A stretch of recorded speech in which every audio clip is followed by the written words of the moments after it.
We're here with the Martin Luther King Leadership Development Institute. Part of that program is coming up with a project and doing something with that project. Our project is What's New in Harrisburg. So first we'll introduce our team. You have Leslie Avila. You can come forward. Leslie's a student and a yoga instructor. If you can tell us a little bit about yourself. So I currently go to Penn State Harrisburg right now. I'm going into my third year. I'm in this program because I'm in the sociology department at Penn State Harrisburg, and what I hope to do is bring the community closer and get to know everybody so we can be involved. And this was a big issue for me, so this presentation meant a lot. So thank you. Next we have Myra Blackwell.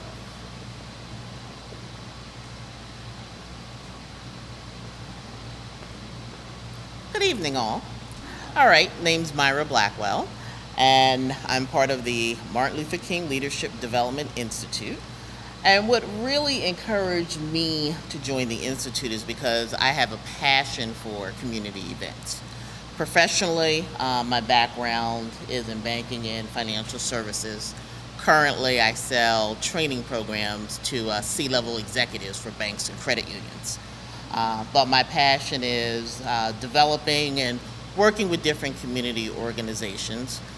I am a transplant to Harrisburg from Philadelphia. I've been in this area now for 5 years.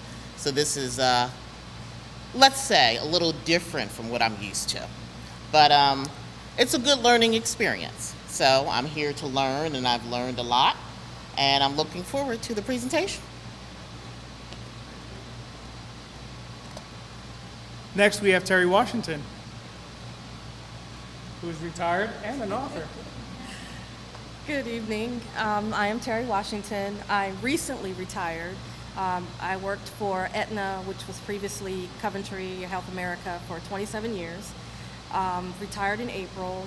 I decided I wanted to participate in the Martin Luther King Leadership Development Institute because, I was in corporate America for 30-some years, but not really involved in community or doing anything there. So as a retired person, I intend to get more involved in the community and trying to figure out a way I can give back. The author part, I actually published my first book 7 years ago, and I'm on book number 5. I just released it in May. So that's all about me. Yes. You can get them on Amazon, or if you want a signed copy, you can get them from me. I have a website, authorterryd.com. Okay? Myself, I'm a captain with the Harrisburg Police. I'm in charge of the Criminal Investigation Division. I became involved in the Martin Luther King Leadership Development Institute due to our community involvement. Our job is involving the community, so any opportunity we have to get more involved with the community, we take advantage of. So what is happening?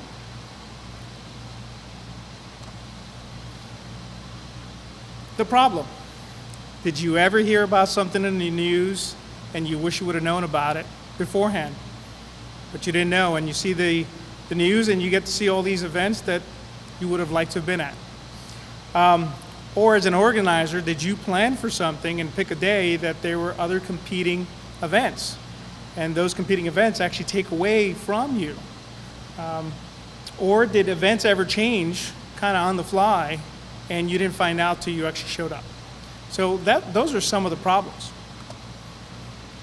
The solution is to try to create a central location where all these different events would go to. So you didn't have to be part of an organization or find out through several different media outlets what's going on. It's a one-stop shop. Something that will be easy to access from your mobile phone, from a laptop, wherever you're at. And it's easily found on the internet.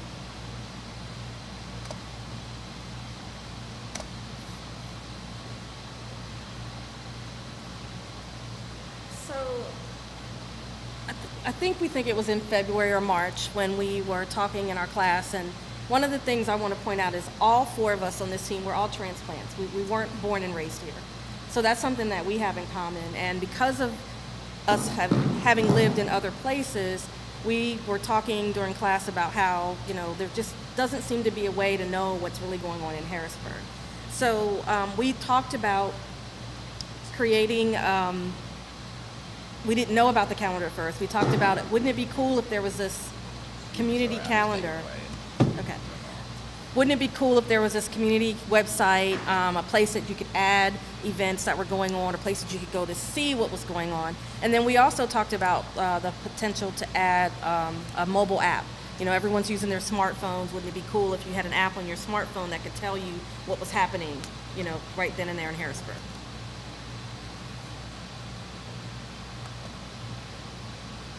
So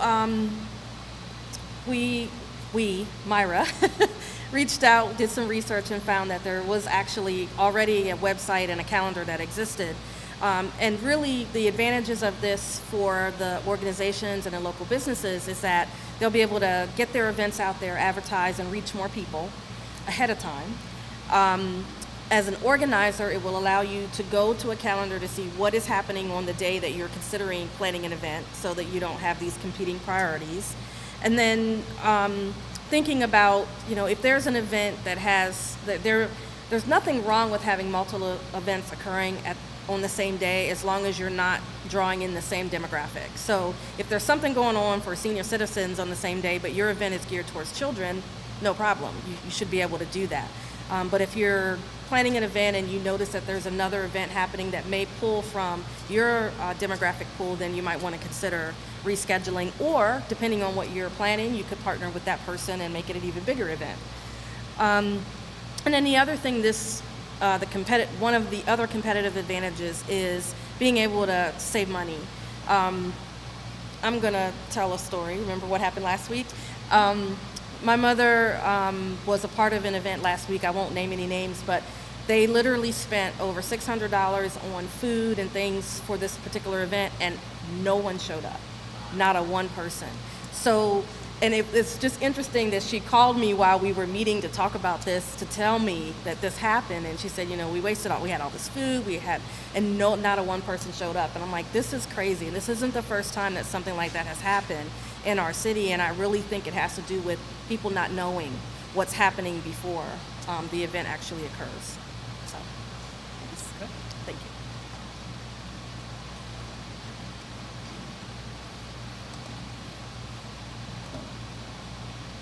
So what's been done?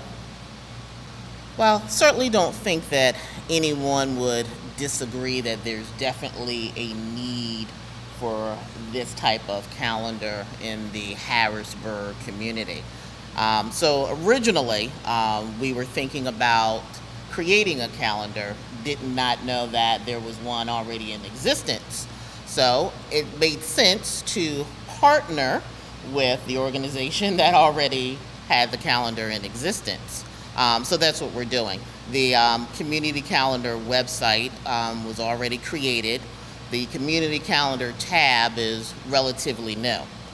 So we are going to partner with Janelle and her staff, and we are going to hopefully advertise this so that the city of Harrisburg is well aware that this exists and that they will now post their events on the community calendar website. The events are going to be listed on the website. It's a very easy website to use. The actual calendar, it's an easy process. We can certainly get out a step-by-step direction guide, but it's pretty user-friendly, which is a plus, especially in today's age. So step-by-step guide may not necessarily be necessary.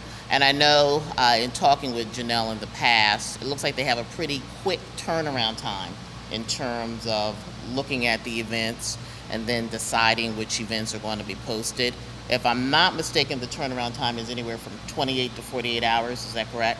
Okay, so that's a pretty quick turnaround time. The website address is www.harrisburgpa.gov. When you put in that website, this is what actually comes up. So from here, what you would do is you would actually go to the events tab, come down to the community calendar.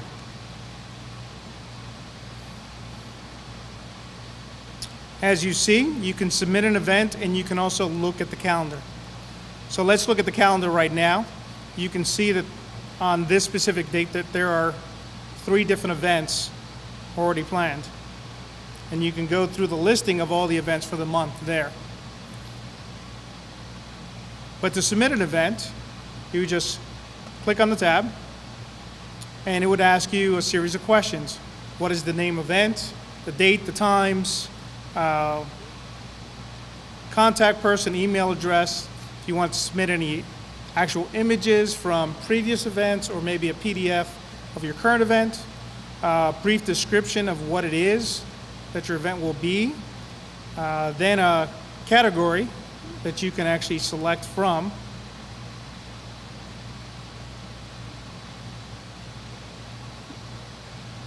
the location, the organizers, and any additional notes. So it's pretty straightforward, and you just submit the event.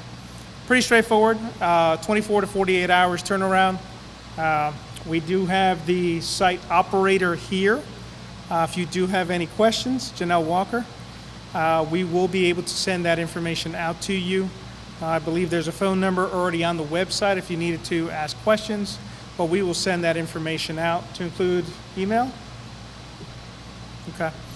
So she'll be able to assist you, and at the end of the day, this is to help you with your event and make Harrisburg a more connected community.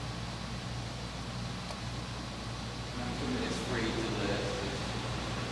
That is correct. There's no fee to list this. This is to list any community event. I don't believe there's any limitation as long as it's within the city. So any event that is being hosted for whatever reason, as you saw, the event type is various.